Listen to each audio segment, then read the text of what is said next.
Campion, Western Australia, November 1932. The air tastes like dust and desperation.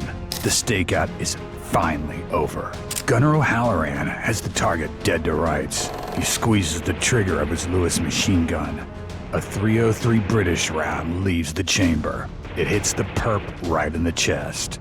A shot engineered to shatter human ribs into shrapnel. The target doesn't drop. It doesn't even flinch. It eats the high-velocity lead and keeps running.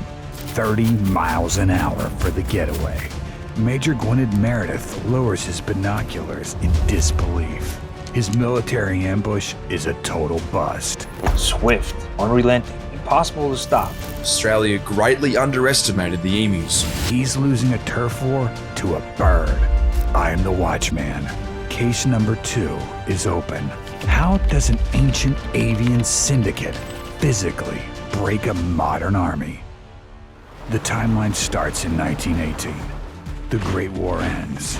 The boys come home from the blood and the mud. The Australian government offers them a raw deal. A plot of dirt in the unforgiving outback. 5,000 traumatized men take the bait. Then try to grow wheat in hostile territory. Then 1929 hits them like a blackjack in an alley. The market crashes. Wheat prices hit rock bottom. The veterans are bleeding out financially. Then the real local muscle moves in. A severe inland drought dries up the native food supply. 20,000 massive flightless birds hit the coast. Dromaeus novaehollandii. The locals call them emus. They crush the rabbit-proof fences like cheap toothpicks. They consume the remaining crops and bankrupt the marks. The farmers don't ask the brass for a bailout. They are combat veterans. They ask for heavy artillery. Minister of Defense Sir George Pearce signs the order. He sends the Royal Australian Artillery to shoot birds, but trench warfare gear doesn't belong in the desert.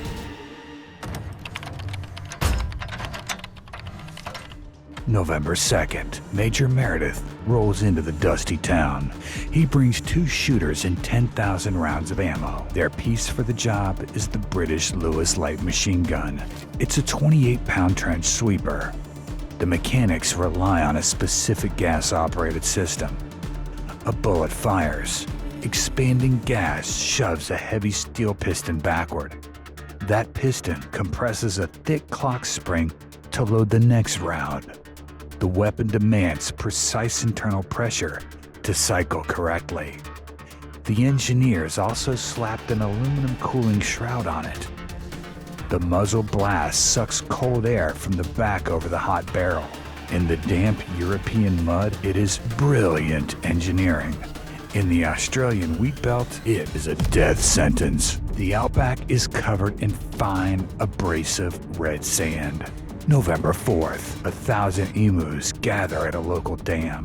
Meredith sets the trap at point-blank range. The gunner opens fire into the feathered mob. The cooling shroud instantly becomes an industrial vacuum cleaner. It sucks outback dirt straight into the exposed gas tube. The sand violently shreds the delicate internal piston seal. 12 bullets leave the chamber. The gun chokes and jams solid. The flock scatters into the brush, completely untouched. The military's greatest advantage just died in the dirt. But what about the bullets that actually hit their mark?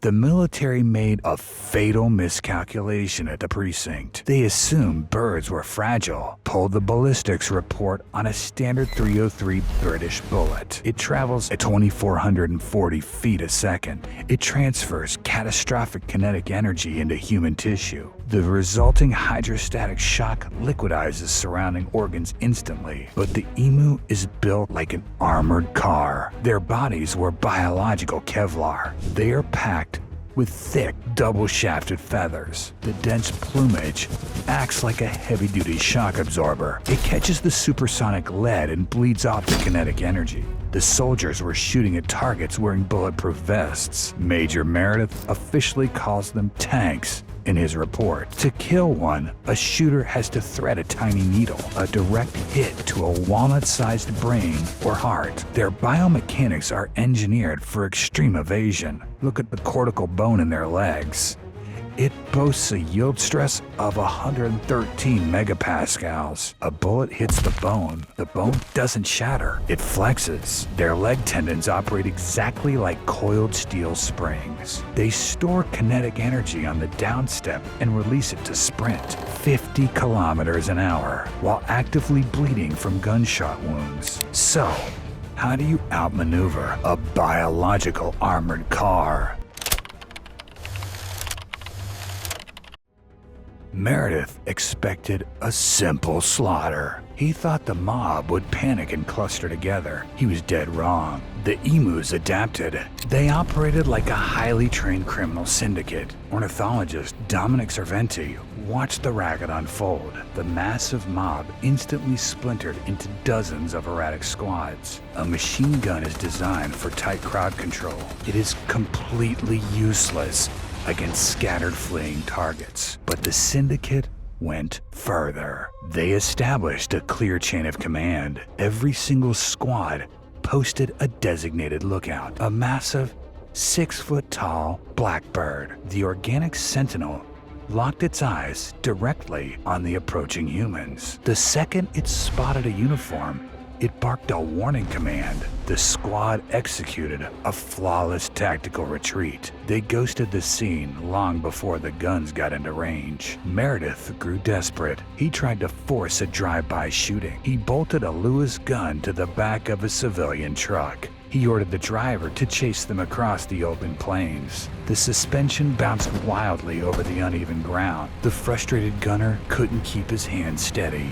Then, the syndicate fought back. One massive emu deliberately crossed the truck's path. It tangled its massive body completely inside the steering column. The biological debris locked the wheel instantly. The truck careened straight into a heavy wooden fence. The birds had successfully disabled a motorized police unit. How do you explain getting taken out by a roadkill to the chief?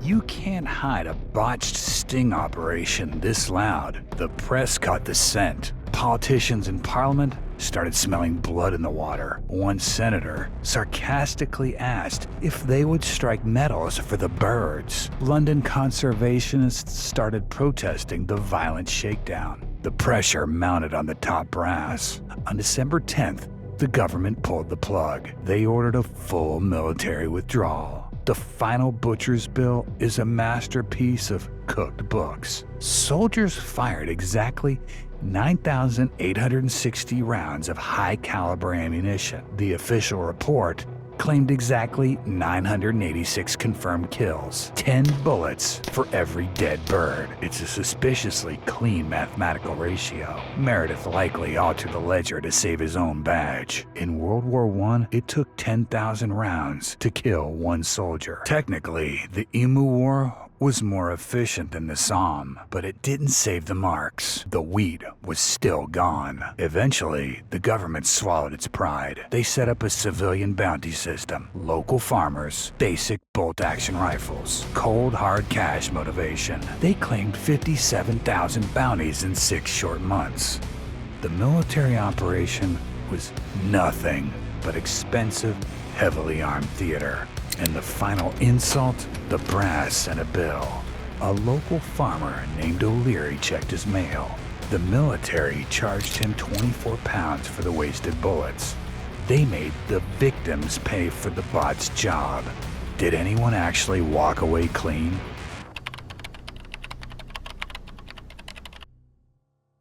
The Great Emu War isn't a funny story about birds. It's a cold case study in human arrogance. We build automatic weapons. We think we own the streets, but nature has millions of years of research and development on us. A gas-operated machine gun is a fragile toy compared to evolutionary biology. The Australian military went to war against the landscape. The landscape won. Today, the emu sits proudly on the Australian coat of arms.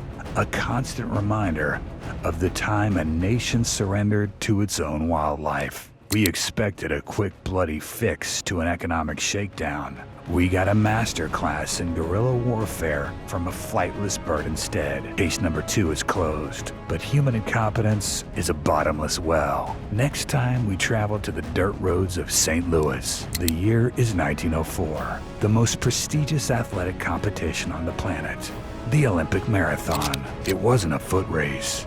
It was a chaotic survival experiment. Contestants dodging feral dogs in the dust. A first-place finisher who hitched a ride in a motor car. And a gold medalist running on brandy and rat poison. The greatest athletic shakedown in history. I am the Watchman. Stay in the light. Now, someone give me a coffee. This atmosphere is depressing.